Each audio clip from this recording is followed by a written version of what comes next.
I really say that if everything's integrated, you just make a roadmap and you start heading down that road instead of just kind of throwing things out willy nilly. If you have a roadmap and everything builds upon the next thing, it doesn't matter if you're going 10 miles an hour or 70 miles an hour, you're headed in the same direction and everything builds upon the previous item.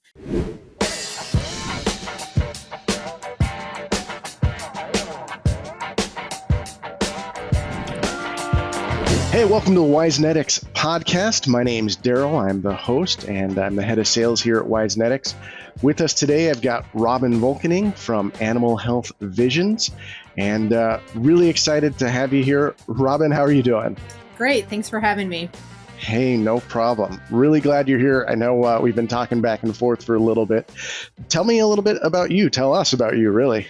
Sure. So I grew up on a beef and dairy farm in Wisconsin. So kind of idyllic childhood that everyone wants to have, playing with the animals and frolicking in the fields. So I showed cattle in 4-H and goats and chickens and rabbits and all the things. And then I got into horses. And so then I started showing horses and lived in Wisconsin until my mid-20s, did a bunch of different things. And then I went to Colorado, got my master's degree in integrated marketing, and it's like a specialized MBA. And so did that and had a couple different sales and marketing jobs there. And then about 8-9 years ago, I moved down to Texas, and so that's where I live. But I've been doing marketing and communications directors roles, a little bit of sales here and there for about 20 years in ag and Western lifestyle, animal health, equine, back and forth. And so now I'm with Animal Health Vision and I am the North American marketing lead. So I handle all the marketing for North America. That's awesome. So you're lifelong ag, it sounds like. Yeah, for sure. I'm definitely, I guess the new fun term for the influencers is an advocate. I don't think I'm an influencer necessarily, but so no, I definitely advocate for rural lifestyle and for, the Western and cattle and horse industry for sure. Awesome.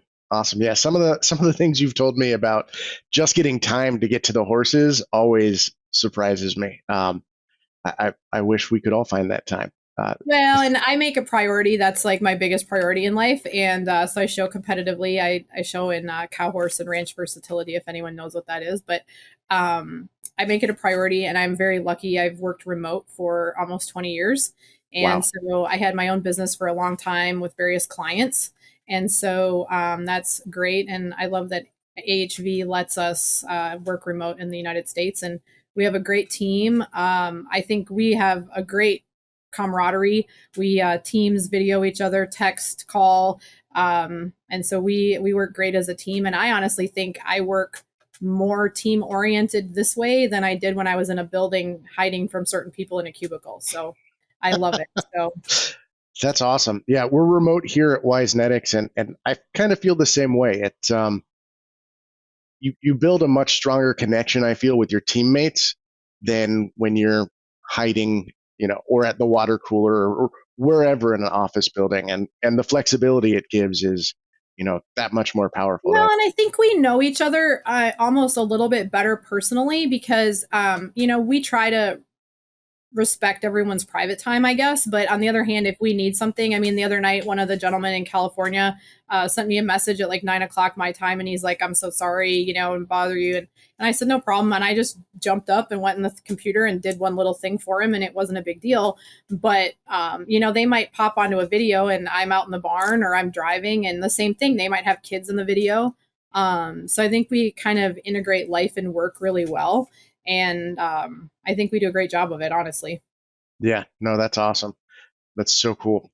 So I'll probably get back to that in a little bit, but working remotely for 20 years, what would you say are like your top 3 achievements that you've done during that time? Sure. So I've been really lucky that I've gotten to work with some companies that are, dream companies to work with and big brands in the horse industry, which of course is my passion. And so it was fun to go do things. Biggest accomplishments, I worked for a manufacturing company and I redesigned an entire product line. Everything from convincing the board of directors to let me do it to designing the fabrics, going back and forth with China, producing the items, packaging. I did the photo shoots. I did the graphic design.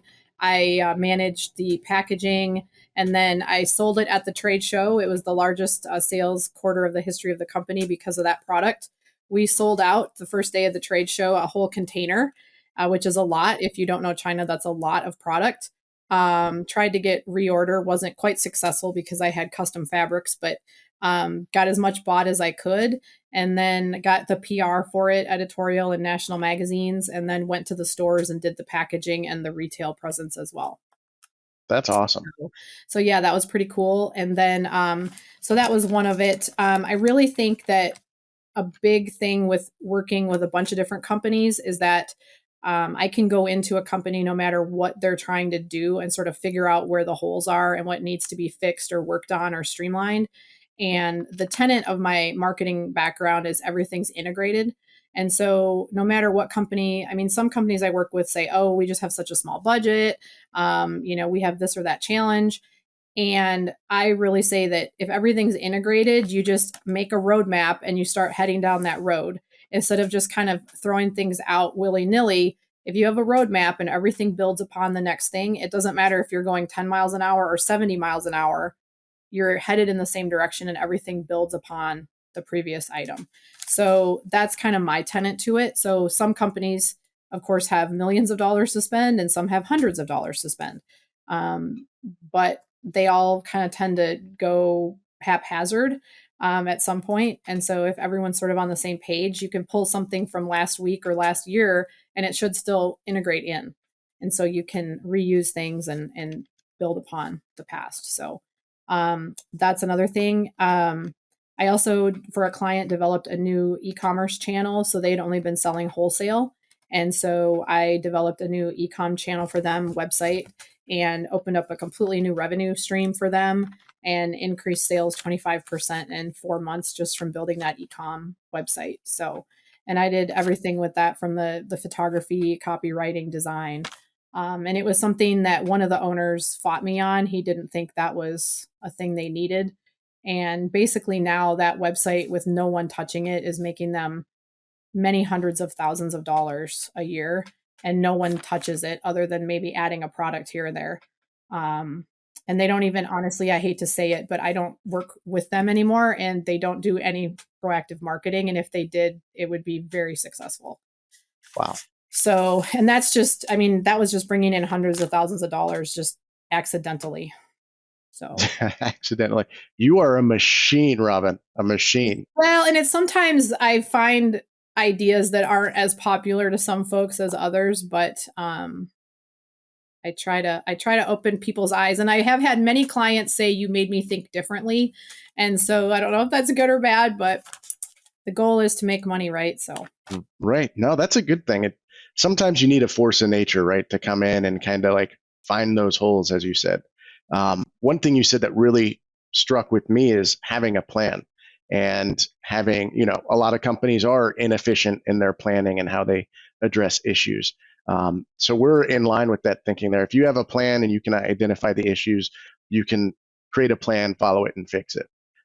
If you don't, you're shotgunning. And while it's fun to shotgun at discs, it's not super effective in business. So this is a fun question I like to ask everybody, because if I ask my parents, I don't know if they'd be able to say anything. But how would your parents describe what you do, Robyn?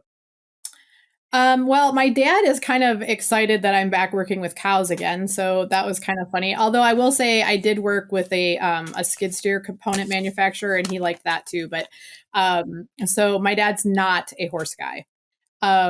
So they think that I do photo shoots and video shoots, I think. My dad doesn't understand what social media is at all. He's very farmer. His phone is not smart. Let's put it that way. He has a flip phone. My mom, I think she thinks that I just like go make friends with people. I think that's what she thinks, and talk to people and network. I think that's what she thinks. That's probably more accurate than I think either of us would like to admit. Yeah, no, and I think it's interesting. I do run across occasionally marketing people that are introverts, and it's confusing to me. So I'm very, very, very extrovert. So You certainly are. I'd say even like more so than myself, which is hard to come by. yeah, well, and it's interesting. Some of my friends in personal life, people are very intrigued by how extrovert I am, but they want to come home from work and hide, and I want to go talk to people. So Yeah, that's how we charge our social batteries, right? We got to go out there and meet and talk to people. So ki- kind of switching gears a little bit here, more like on what you do. What would you say are like some essential marketing tactics that you use in your toolbox to reach your ICP, your ideal customer? yeah, so obviously it depends on the product and how it's sold and the sales funnels. And each target is different, of course. And in this particular role, we kind of have a division between the older, more traditional farmers that are doing things the way they've done it for 50 years and probably are not as tech savvy or at least on social media as much or on the internet as much. They still are, they just don't consume it maybe the same way. And then we've got sort of that, and I shouldn't say younger, that's a generalization, but tends to be a little bit. But then we have the more tech savvy. They want the newest thing, the robots, the online, the social media, the phone, and they're very, very, very up on technology. And so they consume marketing a little differently. But what I try to say to people is it doesn't matter if you're buying, a cattle feed additive or you're on social media seeing NFL Monday Night Football ads, or you're seeing Ram truck ads, or you're seeing John Deere ads, or whatever. People don't live in a box. So they're not just seeing our ads. They're seeing ads for Nike, and they're seeing ads for golf, and they're seeing ads for the NFL. And those ads are definitely, and I say ads in a broad sense, marketing. They're not in a tunnel where our ad or our video or our whatever is separate from the Nike. And so I think that's where, we have a little opportunity, but also disadvantage, because most of the ag companies outside of John Deere and Ram and et cetera, we don't have those kind of budgets, but our stuff is being fed to them in a stream with very pizzazzy, very wow, very high budget, modern tactics. That being said, I think it's, again, it all has to build upon your brand messaging and your product attributes and things like that. So I gotcha. Yeah, it's hard to go up there against companies who have multi-million dollar ad budgets just for, you know, not to jump on ads, but like a click campaign where they're just dumping money in it. So is is there a specific like tactic or like a way you marry on to that? Or you mentioned especially that younger generation consumes more or marketing differently than an older generation or a less tech savvy person. Do you split your tactics between those, or do you have more like a here's my gift basket and it's got a little bit of everything for everybody? well, what I am trying to do, and I've been with AHV, I guess, 6 months now. So what I've been trying to do is build up sort of an arsenal of things that build upon each other. So they're all integrated. If someone sees 5 of the items, you use the term basket. I like to say vault. If we've got the vault full, if someone goes in there and picks 5 things randomly, they don't completely contradict each other, that they kind of are all similar looking, and brand and feel, and we've got the same logo and the same colors and the same kind of tone. Obviously, when we're marketing to veterinarians, a lot more science, a lot bigger words, things of that nature. But if the farmer got a hold of that, it wouldn't be different than what he's looking at. And if it's a 20-year-old at the farm or it's an 80-year-old at the farm, they're not seeing something completely different. Or if it's a paper brochure, it's not different than a video that I had on social media. So we do a lot of knowledge articles on our website. And so we have a lot of very high level technological advanced veterinarians on staff. One of our main owners and developers is a veterinarian. And so we do come at it from the science angle. But then my job as well is trying to take some of that tech and dial it down to layman's terms of what is the benefit to the farmer. So all the science and all of the technology is awesome. But at the end of the day, I mean, everybody has a different gauge of where they want to go down that path. But at the end of the day, the farmer needs to make money. And how does this help him make money, have healthier cows, et cetera? How does it solve his personal challenges and issues? And I think at the end of the day, the science is great and it does give legitimacy. But I have to kind of turn some of that into a little bit more of sales and what is the benefit, value proposition. And so tactics wise, I mean, we kind of do a bunch of things. We definitely have the paper brochures, email, digital, et cetera, that give a lot of information. We have longer in-depth articles that live on our website. I'm actually doing video right now. So we just did a really cool video campaign in Idaho with a bunch of farmers that have been with us for a few years. And they did testimonials. So we've got video as well as written versions of that. I'm going to upstate New York and Maine in a week, and we're doing that side of the country. We're kind of working with weather, so we'll be going and doing one in California. And then when the nuclear summer gets over here in Texas and New Mexico, we'll do some down here as well. It's way too hot and way too parched earth down here to do anything outside or with video. So I'm very strategically planning my trips. Hey, that's super smart. As someone in South Florida where it's nuclear hot as well, I agree 100%. I'd do the same thing. So I'm going to New England for a little, I'm calling it the cow and leaf tour. So I'm going up there. We will be seeing some beautiful fall foliage in the Northeast, as well as some hopefully beautiful dairy cattle there in Syracuse area in Maine. And so we'll be doing that in a week or so. And then I believe the coast of California, that farm is very pretty. I've already seen pictures. I'm excited. So California. And then hopefully I'll be doing some New Mexico and Texas in the winter. So it sounds like the best plan. And I love the name, Cow and Leaf Tour. Yeah, cow and leaf tour. But yeah, so that'll be fun. But I think Awesome. video is really a cool thing. I feel like people in the United States, as more so, I believe, but we're going more towards video, and people want to see very pizzazzy, very get your attention. And I hate to say it, there's a lot of clutter in the world right now. We just get bombarded with messages. And so you obviously have to have a great message, but it has to get your attention before you even pay attention to the message. So that's kind of what I'm trying to do right now. And obviously testimonials from customers that believe in us is more powerful than us talking about ourselves. So I want to get that out there as well. And of course we do trade shows. We have some print ads that we're running just because we love working with the magazines, and they're helpful in a lot of ways. And so we've got some of that integrated. We are actually doing a billboard. So we'll have a billboard out there. We're trying that.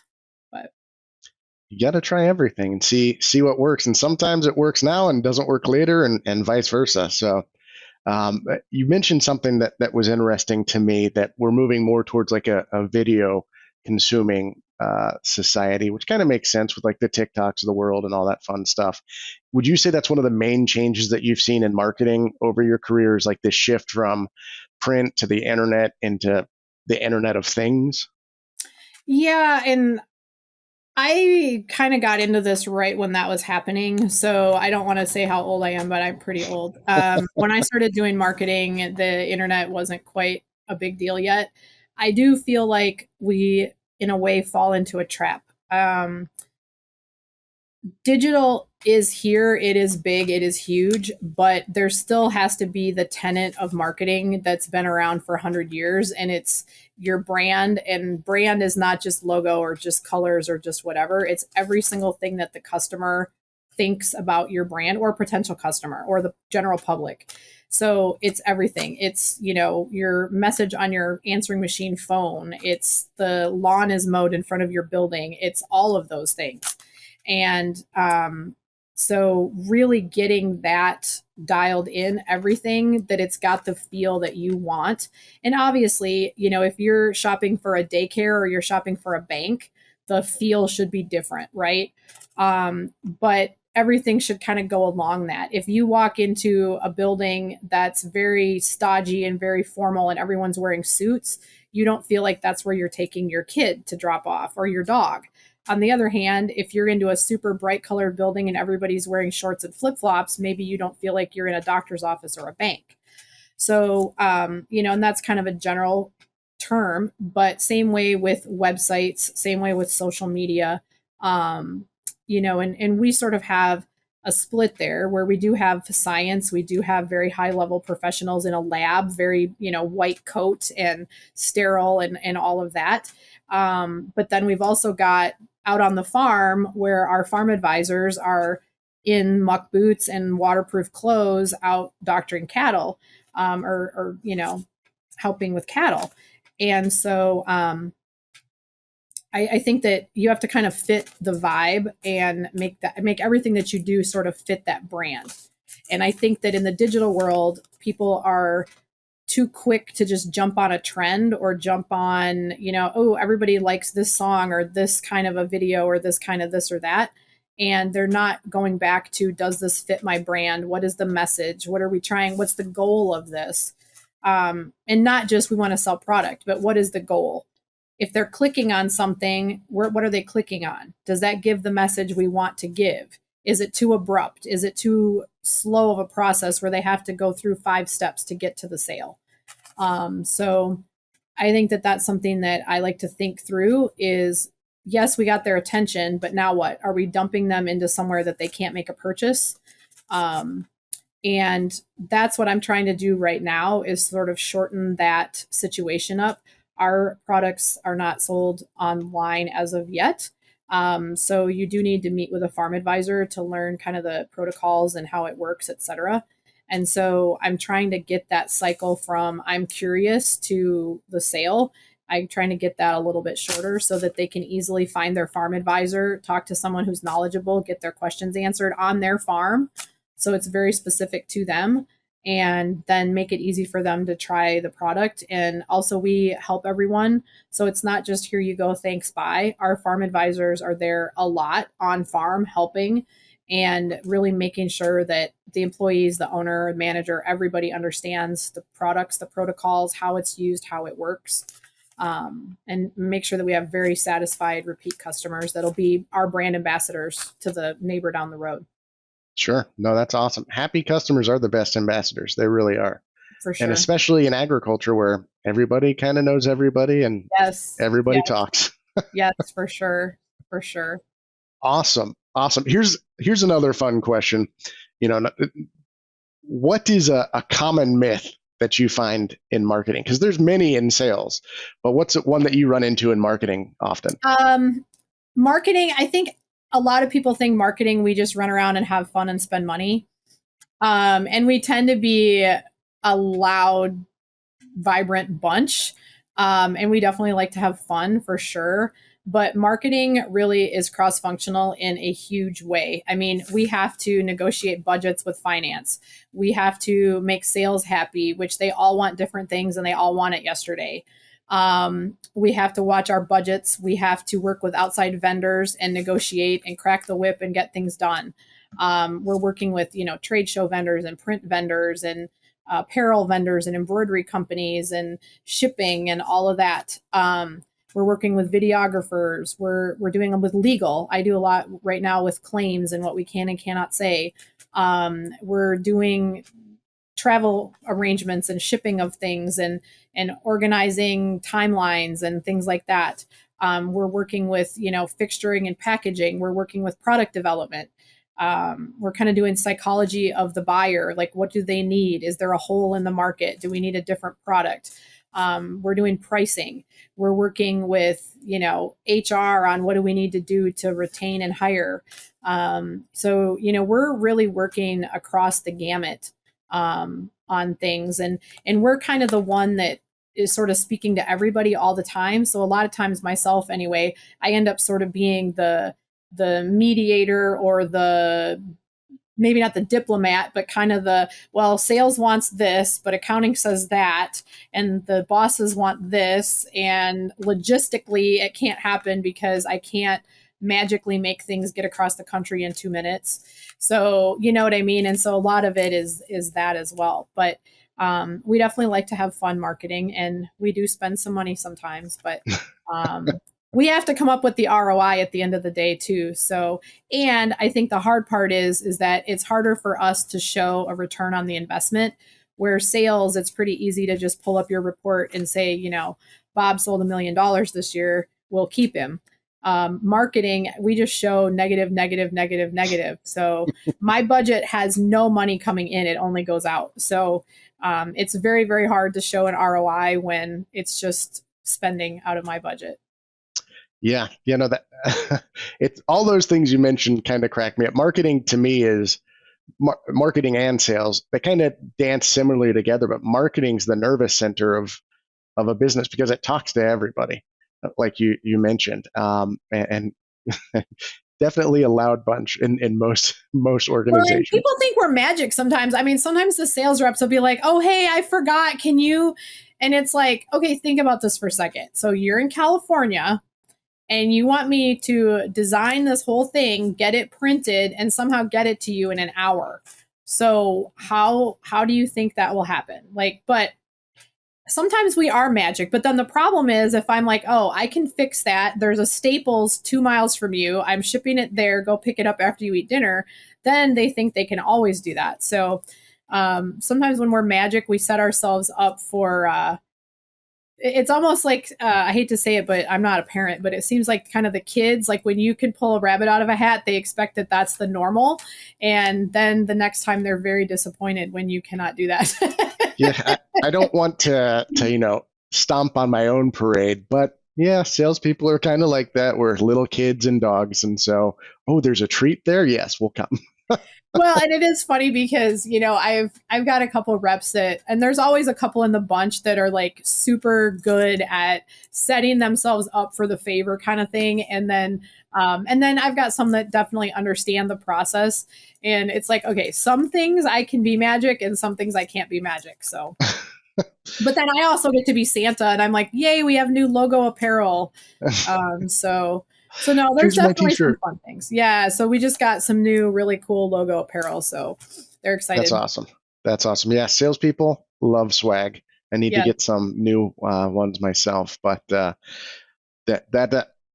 can live and breathe that. I feel everything you just said in my soul because I've been that salesperson before where I'm like, hey, so that box of flyers you gave me? I didn't bring it. Can you send me some? Yes.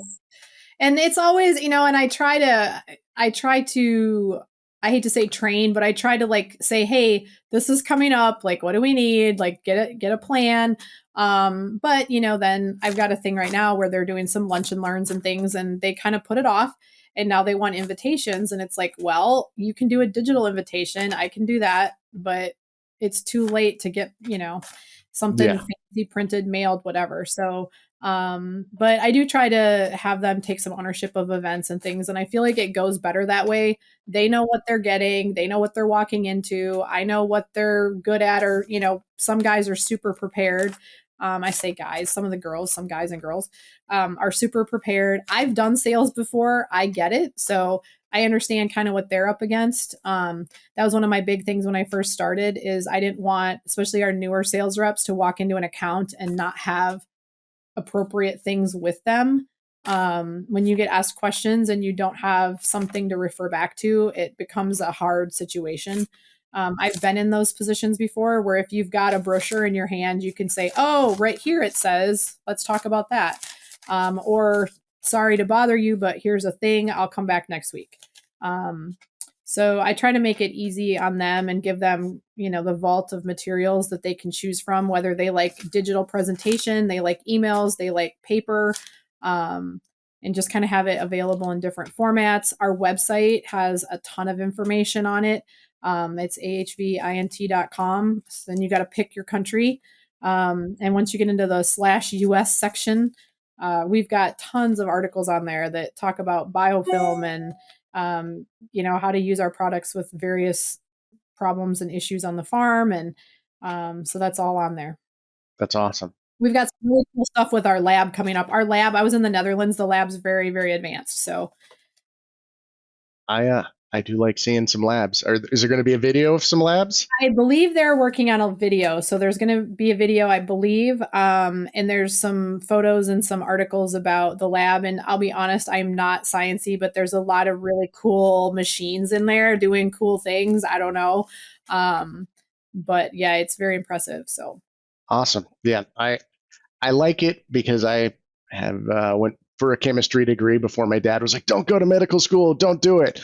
And working in the labs was something I really enjoyed and got me in trouble a few times.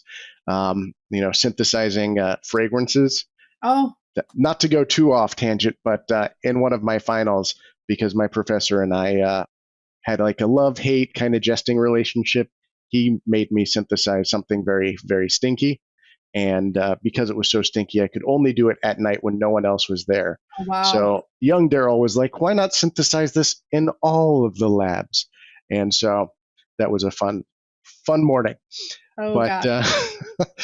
going back to remote work real fast, because I find this is for me is when's the best time for you to get work done? For me, it's in the morning, way before anybody else is starting to bombard me with things.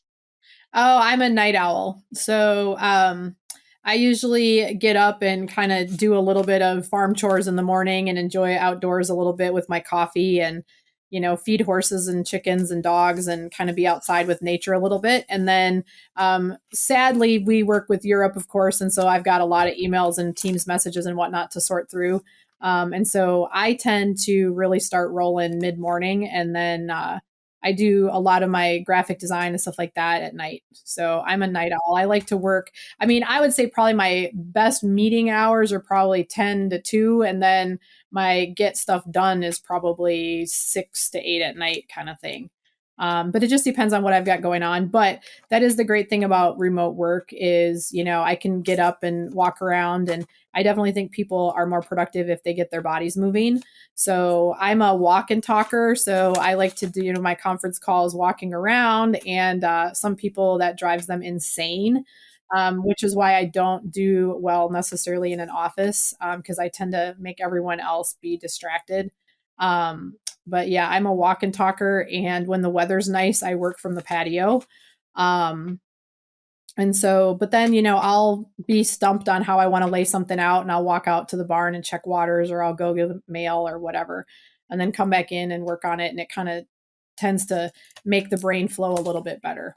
And I mean, there's a lot of studies done on that. And I really think it's true. I think getting out of your chair, moving around, getting outside, I definitely think makes the brain work better. So, Yeah, no, I agree. I get up every now and then, especially when I kind of feel myself slowing down, not like physically, but mentally. I can, the engine stops purring.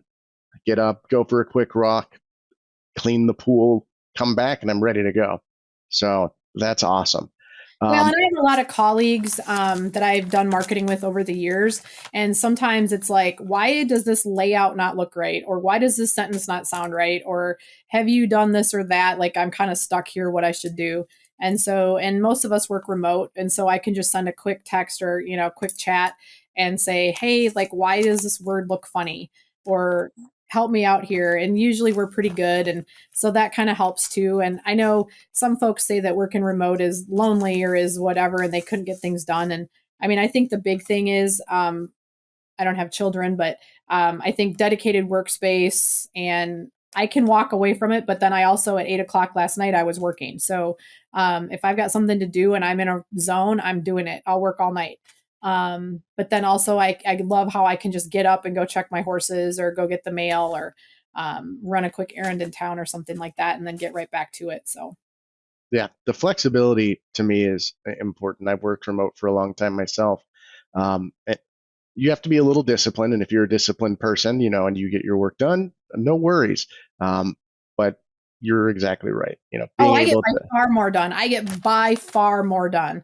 And I think also, and I said earlier, well, maybe not my first remote, but one of the jobs I worked remote, I was going to eventually relocate, but the boss was like, no, because when you come into the office, everyone else is distracted.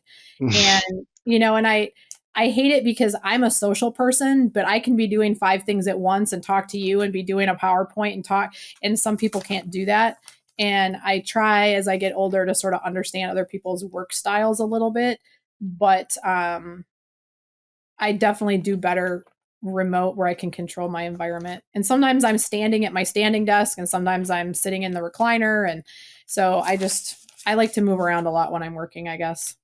Yeah, I'm the same way. I've got a standing desk myself, and it's great when you can just stand up, keep doing your thing. You're not sitting all day. I'm all for it. So kind of winding down a little bit here, but outside of marketing, outside of what you're doing right now, what is another job that you want to do? I'm going to guess it has to do with horses. No, it's interesting. I actually was pre-vet in the very beginning. And then I worked for a vet and he was like, yeah, this isn't a good idea. And it's interesting because I do work with a lot of veterinarians and over the years, and I have very good friends that are vets and I'm super like impressed by the whole thing. Now I don't know that I could do it. But I really would love to be like a location scout for shows and like props and things like that. Like I love picking out photo shoot, video shoot locations and just getting like everything right, especially the vintage stuff, like old cars and like old clothes. And yeah, I love it. Like there was a show I randomly just came across the other day and I was more into the props and the settings than I was whatever was happening. I need to rewatch the whole series again. Because I think I got distracted by the cars in the production and wasn't paying attention to the actual lines. Yeah. So, but no, what show was it? It's called, I knew you were going to ask me that as soon as I said it too. Is it Dark Skies? Oh gosh, I'm gonna have to send it to you now. Dark Skies. Dark Skies? No, it's dark. It's got Zahn McLaren in it. It's dark. It's set in New Mexico, and it's very Native American mystery. Zahn or Zane Zahn McLaren. It's set in the 70s in New Mexico. And Dark Winds. Dark Winds. Yes, I was like, it's dark something. Yes, Dark Winds. Yes. So I just randomly came across that the other day, and it just like immediately sucked me in. I do think he's a great actor. I watched him in Longmire and he's great, but like they just nailed like the costume, there's old 70s muscle cars in there and like 70s, like the cars you are just great. Put it on my watch list. Yeah. So I mean it's definitely Western setting, etc., Southwestern, which is beautiful, but no, I loved it. Awesome. No, that's cool. That's that'd be a really cool kind of profession. And I guess you're kind of in it, going through the videos, going through your cows and leaf tour here shortly. So yes. That's awesome. Got two more questions for you, and then we can wrap it up here. What is the best compliment that you have ever received? I was told by a gentleman that I was intriguing and very important person in my life. And that was the best compliment I think I've ever been given. That is a strong compliment. So, okay. Very cool. Well, kind of wrapping up the podcast here. We've been going for 37 minutes. I'm sure I could talk to you for much longer over several beers, drinks, movies, whatever. Episode of Dark Winds, Yes. You have to watch it and tell me what you think. I'm actually going to, it's quite literally, I'm going to put it on my list right after we get off here. And it sounds like something my wife would like too, which means it's going to get watched. Well, and the interesting thing is apparently they've got a lot of native consultants. And so the language and the history and et cetera are pretty accurate as much as, they will do. But so that's pretty cool too.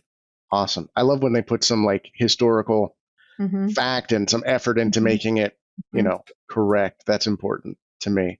But wrapping it up here with the Wisenetix Podcast with Robyn Volkening from Animal Health Visions. Robyn, where can people find you online? I am probably easiest to find on LinkedIn. That's probably the best place to find me. So awesome. Well, guys, you can find Robyn on LinkedIn. Robyn, it's been so nice having you today. Thank you so much for coming on the podcast. Thank you. It was great. Have a good day. You do the same. Take care, guys, and see you next time.